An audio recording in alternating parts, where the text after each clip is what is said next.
Ah, le logarithme népérien, ce fameux ln de x qu'on voit un peu partout en maths et en sciences. Ça peut faire un peu peur au début, c'est vrai, mais en fait, il y a une logique très claire derrière tout ça. Allez, on va décortiquer ce concept ensemble et tout va devenir limpide.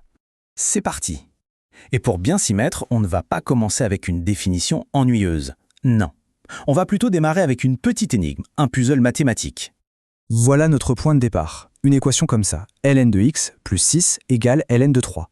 Bon, à première vue, ça peut paraître un peu compliqué, mais justement, le but du jeu aujourd'hui, c'est de voir comment on peut résoudre ça, tranquillement, étape par étape. Et pour résoudre ce puzzle, il faut d'abord faire connaissance avec notre personnage principal, l'outil qu'on va utiliser, le logarithme népérien lui-même. Bon, alors, c'est quoi exactement ce logarithme? Jetons un œil à sa définition pour comprendre à quoi on a affaire. Alors voilà la définition un peu technique. On nous dit que le logarithme népérien, c'est la primitive de la fonction 1 sur x. Qu'est-ce que ça veut dire concrètement? Eh bien, ça veut simplement dire que si on dérive la fonction ln de x, on tombe sur 1 sur x. Et puis, il y a un autre point super important, la fonction s'annule quand x est égal à 1.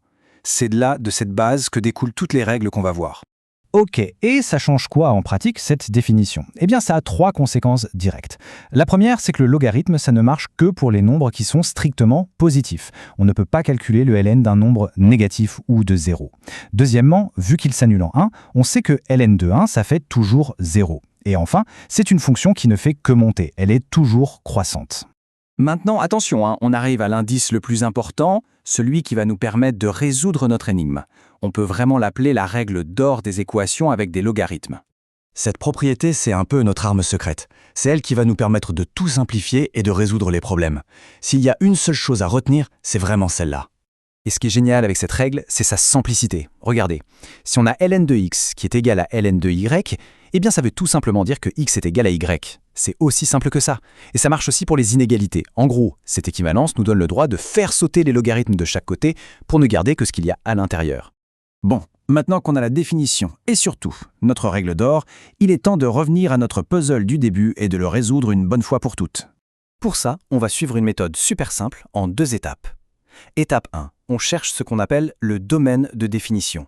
C'est-à-dire qu'on vérifie pour quelle valeur de x notre équation a le droit d'exister.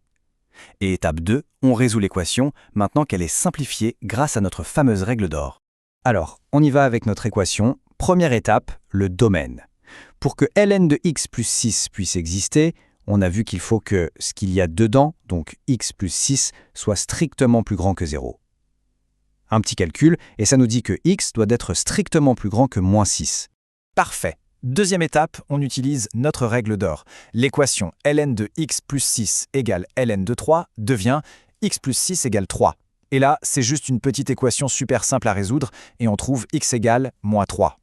Et maintenant, l'étape finale, mais super importante, la vérification. Notre solution, c'est x égale moins 3. Est-ce que cette valeur respecte la condition qu'on a trouvée à l'étape 1? Est-ce que moins 3 est bien plus grand que moins 6? La réponse est oui. Donc la solution est valide. L'ensemble des solutions, c'est s égale moins 3. Alors, cette méthode en 2 temps, est-ce que ça marche aussi pour les inéquations? Eh bien, voyons ça tout de suite avec un nouvel exemple, ln de moins x plus 6 inférieur ou égal à ln de 3 plus x. Alors, regardons ce tableau ensemble. Première étape, comme d'habitude, le domaine. Là, on a 2 logarithmes. Donc on doit s'assurer que les 2 conditions sont respectées. Il faut que moins x plus 6 soit positif et que 3 plus x soit aussi positif. En résolvant ça, on trouve que notre domaine de validité, c'est l'intervalle qui va de moins 3 à 6, sans les inclure. Deuxième étape, on résout l'inéquation en utilisant notre règle.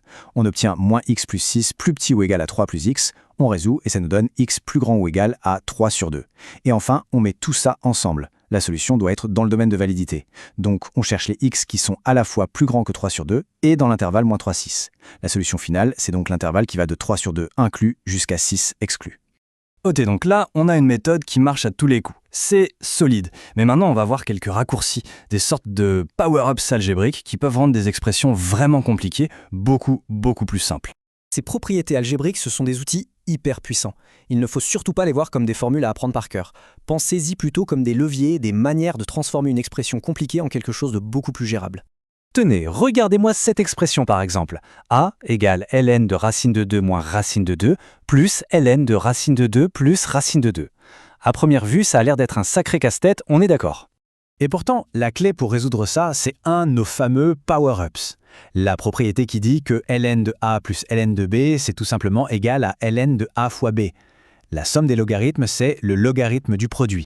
Et si on applique cette règle à notre expression de départ, eh bien, après quelques calculs, tout se simplifie de manière assez spectaculaire pour donner ce résultat tout simple, a est égal à 1/2 de ln de 2. C'est quand même bluffant, non? Pour résumer, on a maintenant une vraie petite boîte à outils pour s'attaquer aux logarithmes sans stress. On retient quoi? Que la fonction ln a des règles précises et qu'elle n'aime que les nombres positifs. Que la règle d'or est la clé pour résoudre les équations, qu'il faut toujours commencer par chercher le domaine de validité, et enfin que les propriétés algébriques sont nos meilleurs amis pour simplifier les calculs. C'est quand même fascinant.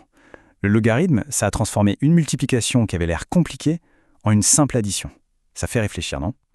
Dans quels autres domaines de la vie on pourrait tout simplifier si seulement on trouvait le bon transformateur, la bonne manière de regarder le problème? C'est une question qui dépasse un peu les maths finalement.